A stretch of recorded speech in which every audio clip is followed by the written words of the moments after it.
Hello my friends! Today I have in my hands newest Pimax Crystal Light headset. In this review I will compare it to other devices and its higher end model. I'll explain what compromises Pimax had to make so they could release this device at a lower price and discuss whether or not you should buy it. As the name suggests, Crystal Light is a lightweight version of Pimax Crystal.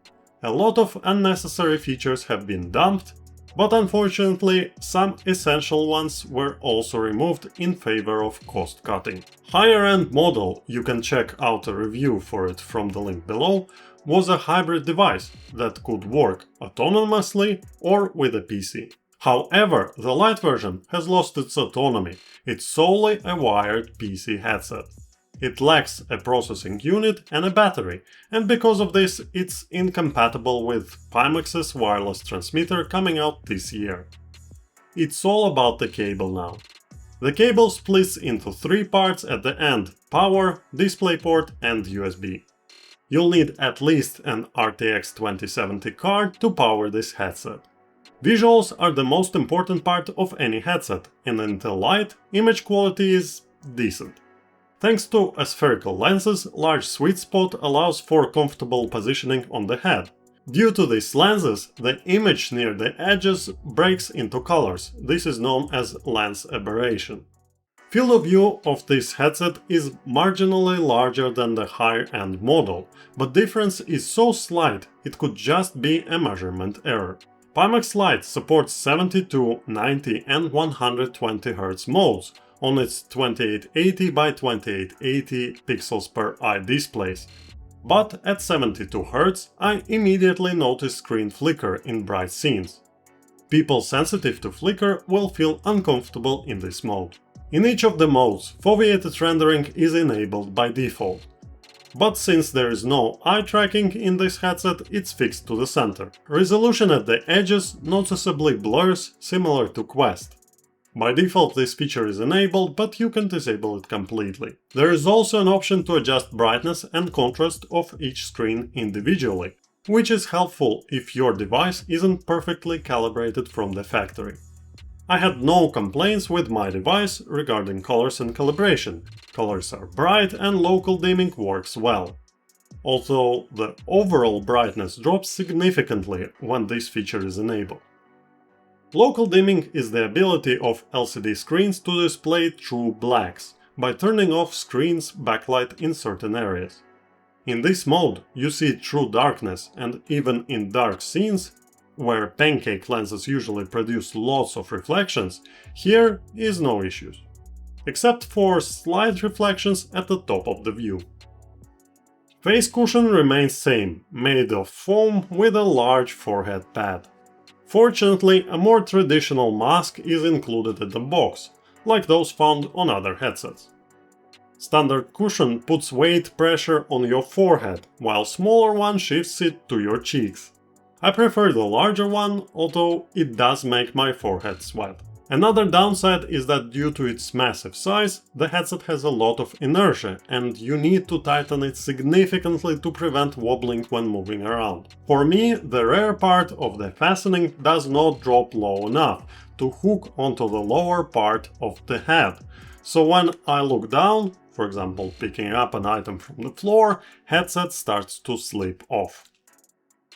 Light's shell is nearly unchanged. Next to the older Crystal, it looks like a twin brother, especially from the front. On closer look, you'll notice there is no battery, IPD adjustment buttons are missing, replaced by a wheel, and there is no USB port for peripherals at the bottom. That means that the hand tracker from older model is not compatible. For tracking, headset uses cameras to track itself and controllers.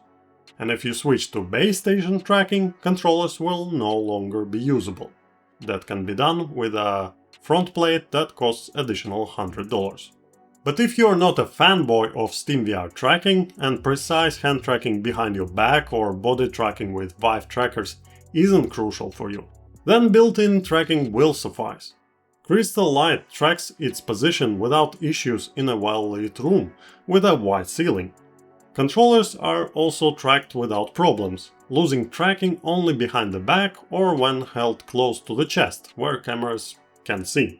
Controllers haven't changed from last device, they're still feeling like a cheap clone of Quest 2 controllers, black in color, with one additional button for accessing Pimax's main menu. Not only controllers were copied, but also play area setup and floor level calibration, directly taken from MetaQuest. You inspect your room in mixed reality mode in the same way, only cameras on Crystal Light are much worse in quality even compared to Quest 2. They're also black and white, and it's hard to make out surroundings. No one would dare to walk around the house wearing this. Mixed reality mode switch also was borrowed from Quest. Double tap works exactly same way, except here you need to tap headset pretty hard. In Crystal Light, speakers were updated. Instead of stick-mounted tweeters that were trying to be Valve Index's headphones, there are now built-in speakers, trying to be Meta's audio solution turned 90 degrees. They can be slightly adjusted to change direction of the sound. Sound quality is basic and they are very quiet. I recommend removing those immediately and using proper headphones. Fortunately, audio jack is still in place. As for the microphone, Pimax's approach doesn't change. Pimax always had mediocre quality mic, and it hasn't changed this time. It's enough for talking, but don't try to record a podcast with it. I wanna note that Pimax's software is slowly but surely improving. Company recently announced that now they have a separate team dedicated solely for software development. At current state, software is a mix of both old and new menus, with some half features remaining from ancient times. For example, I saw a horizon calibration button and decided to see what it does. Strangely enough, it does what you expect it to do. It sets horizon level relative to headset current position. After trying it a couple of times and setting horizon at a steep angle, I decided to reset it.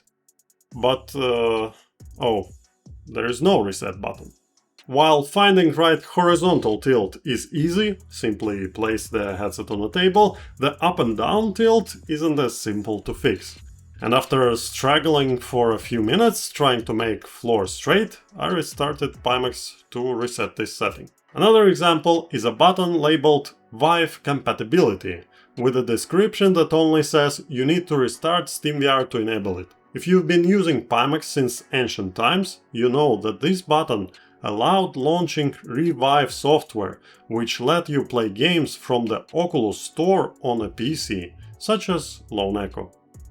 But if you are a newbie, how are you supposed to understand what this button does? Pimax also has come up with a new marketing gimmick, a trial for your headset. You can buy Crystal Light for $200 cheaper with an obligation to pay remaining amount later. After 2 weeks of using headset, displays will stop working and software start asking you for money. At first I thought that this full license was tied to your account, which you must log in to use Crystal. But customer support explained that it's actually tied to the headset by its serial number, which immediately sparked a few problematic scenarios in my mind.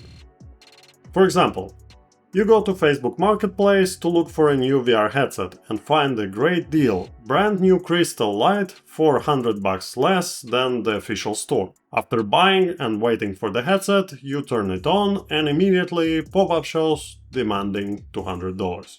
Scenario number 2. You buy a headset from a local reseller. Resellers often open, test and sometimes set up headsets to ensure product's quality. But once the headset has been turned on, 2-week countdown begins, and by the time it arrives to you, this Crystal might once again start demanding money. Of course, reseller will help you solve this problem eventually, but you'll lose time with all the back and forth shipping. Moreover, a side effect of this whole trial system is that an internet connection is required to start the headset. Yes, you only need internet access once, during account login and license validation, but if you are planning to get a new headset, a computer and head out to your cabin in the woods, far from your family and kids, so you could spend a month racing on the Nürburgring until you master it, hold your horses. You'll need to connect to the internet at least once.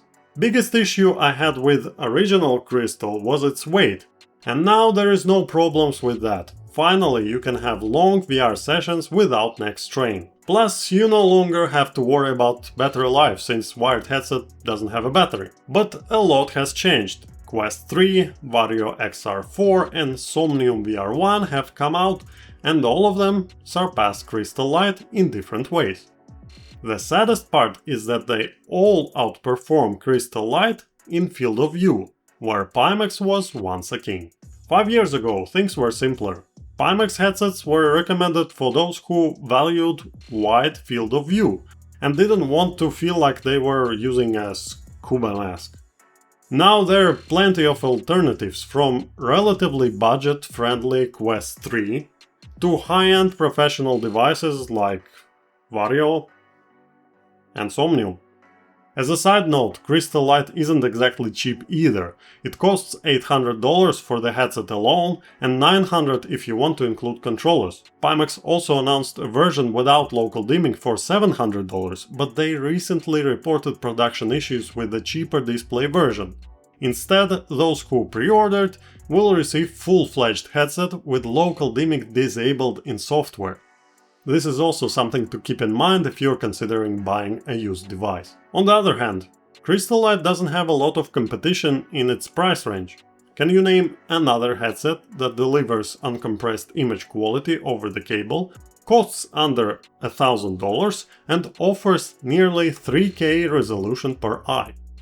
Crystal Light is a very niche product, but it's likely to find its audience amongst flight and racing simmers with limited budget, as well as those who are allergic to compression artifacts when playing on wired or wireless setups like Quest or Pico. And if you're waiting for Pimax 12K, which is supposed to be a groundbreaking, amazing device, you'll be waiting for a long time. Even Pimax admits that project is incredibly ambitious, and currently there are neither displays with promised resolution nor GPUs powerful enough to drive them. Thank you for watching, don't forget to subscribe so you won't miss next review. Hit the thumbs up if you liked it and thumbs down if you didn't.